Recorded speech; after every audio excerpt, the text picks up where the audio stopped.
بعض اوقات ہم لوگ روزی کمانے کے عمل کو دین سے باہر کوئی عمل سمجھتے ہیں، جبکہ ترمذی میں روایت موجود ہے، حضور نبی رحمت صلی اللہ علیہ وآلہ وسلم نے ارشاد فرمایا التاجر الصدوق الامین مع النبیین والصدیقین والشہداء، سچا تاجر جو امانت دار ہے وہ نبیوں کے ساتھ، صدیقوں کے ساتھ اور شہیدوں کے ساتھ ہوگا، اور جو محنت مزدوری کر کے کماتا ہے الکاسب حبیب اللہ، جو کسب کرتا ہے، محنت کرتا ہے، مزدوری کرتا ہے، کتنا بڑا اعزاز ہے کہ اللہ کا حبیب قرار پایا۔ تو رزق کمانا یہ ہمارے دین میں عین عبادت ہے۔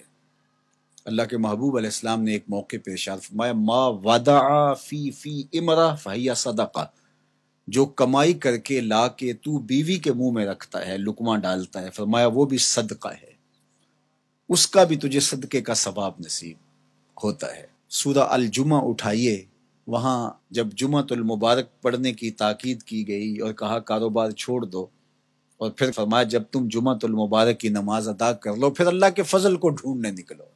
اللہ اکبر، تلاش رزق میں نکل پڑو، یہ اللہ کا فضل ہے۔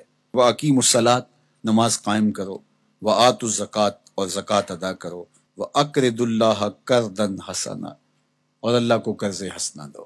کیا کرم نوازیوں کے رنگ ہیں، خود دے کے اور خود کہتا ہے کہ مجھے قرض دے دو، اور پھر فرمایا کہ میں اس کو لٹاؤں گا بھی، ایسے نہیں کہ جتنا تم نے دیا میرے دیے سے دیا اور پھر میں تمہیں اس کو لٹا دوں گا، کہا دگنا کر کے لٹاؤں گا۔ اللہ اکبر۔ تو یہ اللہ تعالیٰ جل شانہ بندوں کا امتحان لیتا ہے، مال دے کر کے بھی امتحان لیتا ہے اور مال سے محروم کر کے بھی اللہ بندوں کا امتحان لیتا ہے۔ کامیاب ہونے والے جب محرومی مال ہوتی ہے پھر بھی کامیاب ہوتے ہیں، اور اللہ کے بندے جب ان کو دولت دی جاتی ہے تو اس میں بھی وہ کامیاب ہوتے ہیں، اور جو ناکام لوگ ہوتے ہیں وہ کسی حالت کے اندر بھی خوش نہیں ہوتے۔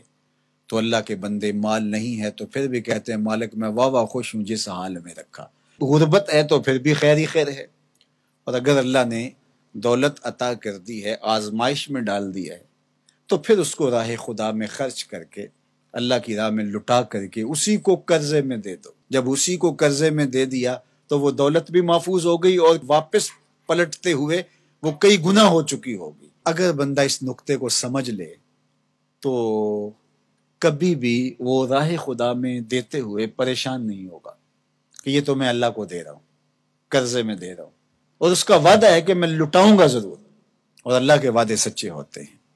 اللہ اکبر۔ تو جن لوگوں نے اس اللہ کے وعدے پر یقین کیا اور پھر اس کی راہ میں بانٹا، وہ کبھی بھی مسکین نہیں ہوئے، کبھی بھی غریب نہیں ہوئے۔ وَمَا تُقَدِّمُوا لِأَنفُسِكُم مِّن خَيْرٍ تَجِدُوهُ عِندَ اللَّهِ، جو تم بلائی آگے بھیجو گے، جو نیکی آگے بھیجو گے، اللہ کے ہاں اس کو پالو گے۔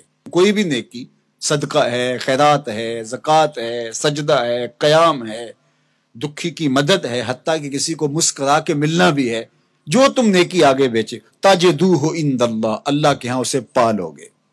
اللہ اکبر۔ حدیث پاک میں آتا ہے کہ جب کوئی بندہ اللہ کی راہ میں خرچ کرتا ہے تو اللہ اس کو یوں پالتا ہے جس طرح تم مینڈا پالتے ہو اور اس کو پال پال کے بڑا جوان کرتے ہو، تو جب تم راہ خدا میں دیتے ہو تو اللہ اس کو یوں پالتا ہے۔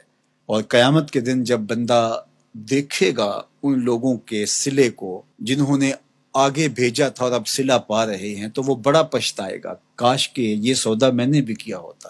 سورہ الفجر کے اندر اللہ تعالیٰ نے ارشاد فرمایا، وہ کہے گا یا لیتنی قدمت لحیاتی، کاش میں نے ساری زندگی ہی آگے بھیج دی ہوتی۔ یا لیتنی کے اندر اس کا جو افسوس ٹپک رہا ہے، وہ کہے گا ہائے افسوس، ساری زندگی اس آخرت کی زندگی کے لیے گزار دی ہوتی۔ لیکن اس دن پھر پچھتانے کا کوئی فائدہ نہیں ہوگا۔ آج کا پچھتاوا کل کی بہتری کا ضامن ہے، کل کا پچھتاوا سوائے حسرت بڑھانے کی اور کچھ نہیں ہوگا۔